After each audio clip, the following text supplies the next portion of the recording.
नमस्कार। BCom part second के विद्यार्थियों का एक बार पुनः स्वागत है। प्रिय विद्यार्थियों, पिछले वीडियो में आपने देखा कि अंशों का किस्तों में भुगतान अगर कंपनी प्राप्त करती है तो उस संबंध में क्या क्या जनरल प्रविष्टियाँ की जाती है। आज हम इसी प्रकार का एक प्रश्न हम लेते हैं और उसका हल आपको बताया जाता है, जिसमें कंपनी अपने अंशों का निर्गमन जो है किस्तों में कर रही है और उनका भुगतान जो है विभिन्न किस्तों के माध्यम से लिया जा रहा है। मैं प्रश्न एक बार बता देता हूं आपको। मालती लिमिटेड रुपये 100 लाख की पूंजी से समामेलित की हुई, जो 100 रुपये वाले 40,000 अधिमान अंशों तथा 100 रुपये वाले 60,000 इक्विटी अंशों में विभाजित थी। 1 जनवरी 2018 को सभी अंश जनता को अभिदान किए गए जाने हेतु प्रस्तावित किए गए तथा जनता ने संपूर्ण अंशों को क्रय करने के लिए आवेदन पत्र दिए। अंशों का भुगतान इस प्रकार देय था: 25 रुपये आवेदन पर, 25 रुपये आवंटन पर, 25 रुपये प्रथम मांग और 25 रुपये द्वितीय और अंतिम मांग पर। अभिदान सूची 20 जनवरी 2018 को बंद कर दी गई। आवंटन, प्रथम मांग और द्वितीय मांग की तिथियां क्रमशः 1 फरवरी, 1 मार्च और 1 अप्रैल थी। किस्त प्रत्येक दशा में मांग किए जाने के 15 दिन में प्राप्त हो गई। सभी धनराशियां देय तिथि को प्राप्त हो गई। कंपनी की पुस्तकों में आवश्यक जनरल प्रविष्टियां दीजिए और 30 सितंबर 18 को चिट्ठे में प्रदर्शित कीजिए। ये एक प्रश्न है जिसमें एक कंपनी की पूंजी 100 लाख रुपए से समामेलित हुई है। इसमें 40,000 इक्विटी अंश हैं, 40,000 अधिमान अंश और 100 रुपये वाले 60,000 इक्विटी अंश समता अंश हैं और इनको जो है किस्तों में मांगा गया 25-25 रुपये। 4 किस्तें हैं: 25 रुपये आवेदन पर, 25 रुपये आवंटन पर, 25 रुपये प्रथम मांग और 25 द्वितीय मांग पर। तो इस संबंध में जो जनरल प्रविष्टियाँ की जाएगी, सबसे पहले कि जनवरी 20 को की अभिदान सूची जो है 20 जनवरी 2018 को बंद कर दी गई। तो जर्नल के परफॉर्मे में जो है एंट्री होगी, यानी 20 जनवरी 2018 तक आवेदन करने की अंतिम तिथि थी। तो उस समय तक जो राशियां, यानी जिन्होंने आवेदन किया था उनकी राशियां बैंक में जमा हो चुकी है। तो 20 जनवरी 2018 को सबसे पहले एंट्री जो की जाएगी, यानी एप्लीकेशन की राशि प्राप्त होने की, आवेदन की राशि प्राप्त होने की, bank account debit to preference share application account and to equity share application account. Preference share application में चूंकि 40,000 अंश अधिमान अंश निर्मित किए जा रहे हैं, 25 रुपये मांगा जा रहा है, तो 40,000 अंशों को 25 रुपये से गुणा करेंगे तो 10 लाख रुपए की राशि आती है। इसी प्रकार इक्विटी अंश 60,000 हैं, इनके ऊपर भी 25 रुपये मांगे गए आवेदन पर, तो इनकी राशि जो बनती है 15 लाख। तो प्रेफरेंस शेयर के खाते में, प्रेफरेंस शेयर आवेदन के खाते में 10 लाख रुपए और इक्विटी शेयर एप्लीकेशन यानी इक्विटी शेयर्स आवेदन के खाते में 15 लाख रुपए जमा होंगे, क्रेडिट होंगे, और दोनों मिलाकर के 25 लाख रुपए से बैंक अकाउंट डेबिट किया जाएगा। इसके पश्चात 1 फरवरी को चूंकि आवंटन होता है, तो जो एप्लीकेशन की राशि है उसको हम क्या करते हैं, यानी आवेदन की राशि को पूंजी खाते में स्थानांतरित किया जाता है। तो जो आवेदन पे राशि प्राप्त हुई है प्रेफरेंस शेयर एप्लीकेशन अकाउंट की और इक्विटी शेयर एप्लीकेशन की, तो 1 फरवरी को आवंटन के समय जो इन दोनों की राशि को पूंजी खाते में स्थानांतरित की जाएगी, उसके लिए जो एंट्री होगी कि preference share application account debit to preference share capital account 10 lakh रुपए, और इसका नरेशन हम लिखेंगे विवरण application money transfer to preference share capital account. इसी प्रकार equity share application account debit to equity share capital account, application money transfer to equity share capital account, और ये राशि है 15 लाख रुपए। तो ये आवेदन का काम पूरा हुआ कि सबसे पहले आवेदन की राशि प्राप्त करने की एंट्री हुई। उसके पश्चात जब अलॉटमेंट हुआ 1 फरवरी को आवंटन हुआ, तो उस समय सबसे पहले आवेदन की राशि को इनके संबंधित पूंजी खाते में स्थानांतरित किया गया। चूँकि बैंक की एंट्री एक साथ की जा सकती है, प्रेफरेंस शेयर एप्लीकेशन और इक्विटी शेयर एप्लीकेशन की, और इधर कैपिटल में ट्रांसफ़र करने की एंट्री हमने अलग अलग की है। इसके साथ ही 1 फरवरी को अलॉटमेंट ड्यू होगा, यानी अलॉटमेंट मांगा जाएगा, तो उसके लिए जो एंट्री होगी, preference share allotment account debit to preference share capital, 25 रुपये से मांगे हैं, आवंटन पर भी 25 रुपये मांगे गए हैं, 15 लाख रुपए की राशि बनती है, 10 लाख रुपए की राशि प्रेफरेंस शेयर्स के ऊपर बनती है। इसी प्रकार equity share allotment account debit to equity share capital 25 रुपये इंटू 60 यानी 15 लाख रुपए की राशि है।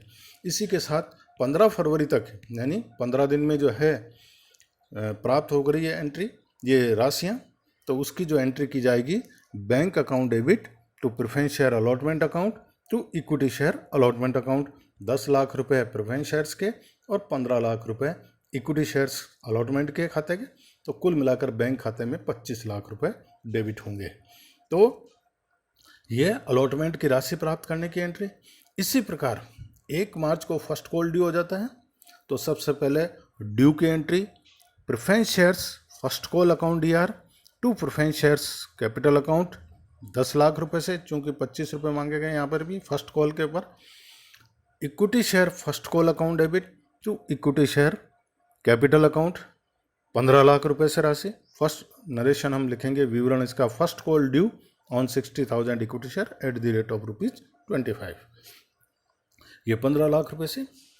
अगली जो प्रविष्टि होगी 15 मार्च को, चूँकि 15 दिन का समय है, 15 दिन बाद दैत्य राशियाँ प्राप्त होती है, तो 15 मार्च को बैंक अकाउंट जो एंट्री होगी राशि प्राप्त करने की, bank account DR to preference shares first call 10 lakh रुपए to equity share first call 15 lakh रुपए, और बैंक में दोनों मिलाकर के 25 लाख रुपए।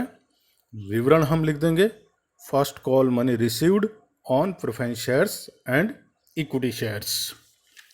इसके पश्चात 1 अप्रैल को सेकंड कॉल ड्यू होती है, 1 अप्रैल 2018 को।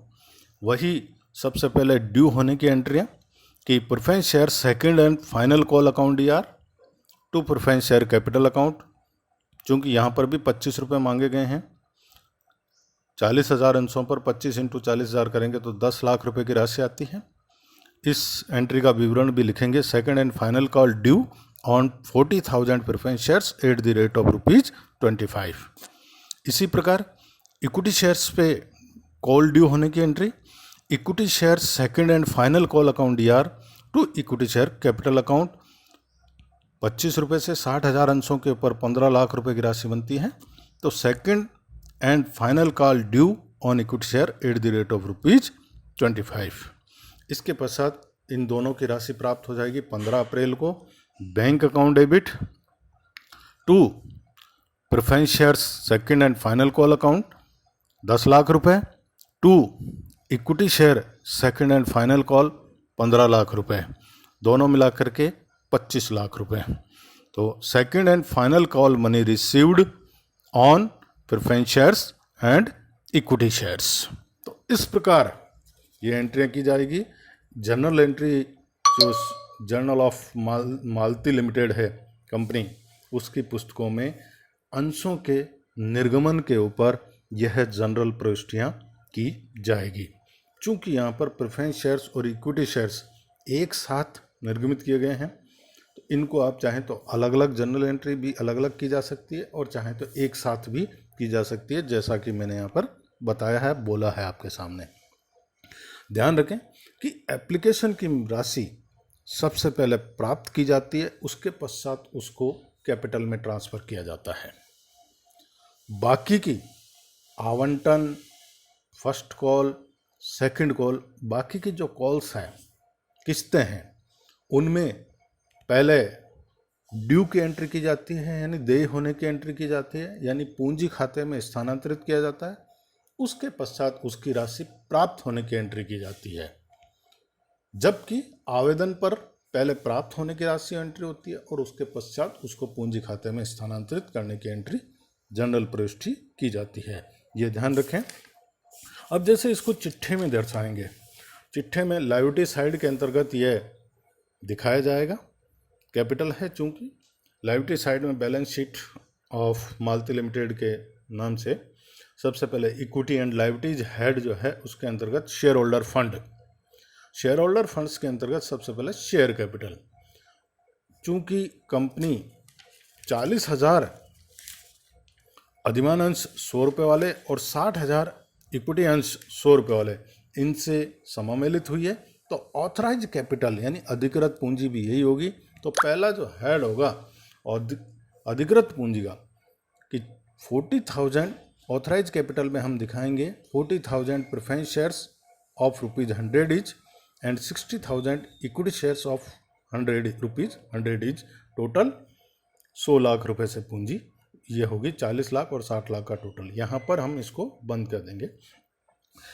दूसरा इशूड कैपिटल यानी निर्गमित पूंजी, चूंकि कंपनी ने जितने से समामेलित हुई है उतना ही पूरा का पूरा निर्गमन कर दिया है, तो इशूड कैपिटल में भी 40,000 यानी 40,000 preference shares of ₹100 each and 60,000 equity shares of ₹100 each, total 60 lakh रुपए और 40 लाख रुपए प्रेफरेंस शेयर्स के, कुल मिलाकर के 100 लाख रुपए। तीसरा जो है इसी के अंतर्गत शेयर कैपिटल में यानी सब्सक्राइब्ड कैपिटल, अविदत पूंजी में भी चूंकि जितना कंपनी ने निर्गमन किया उतना पूरा का पूरा अभिधान प्राप्त हो चुका है, इसलिए यानी सारे के सारे अंश जनता द्वारा क्रय कर लिए गए हैं और चुका दिए गए हैं, पेमेंट भुगतान कर दिया गया है। तो सब्सक्राइब्ड कैपिटल जो होगी वो 40,000 preference shares of ₹100 each fully paid and 60,000 equity shares of ₹100 each fully paid, और ये राशि दोनों की राशि 40 लाख और 60 लाख रुपए, कुल मिलाकर के 100 लाख रुपए से यह सब्सक्राइब्ड कैपिटल दिखाई जाएगी पूरी। चूँकि ऑथराइज कैपिटल और इशूड कैपिटल को हम क्लोज कर देते हैं, ये दोनों जो है बंद हो जाती है, टोटल में जोड़ी नहीं जाती, केवल शो किया जाता है। सब्सक्राइब्ड कैपिटल जो है आपके बैलेंस शीट के अंतर्गत जो है आगे चलती है। तो इस प्रकार यह एक प्रश्न हमने लिया है।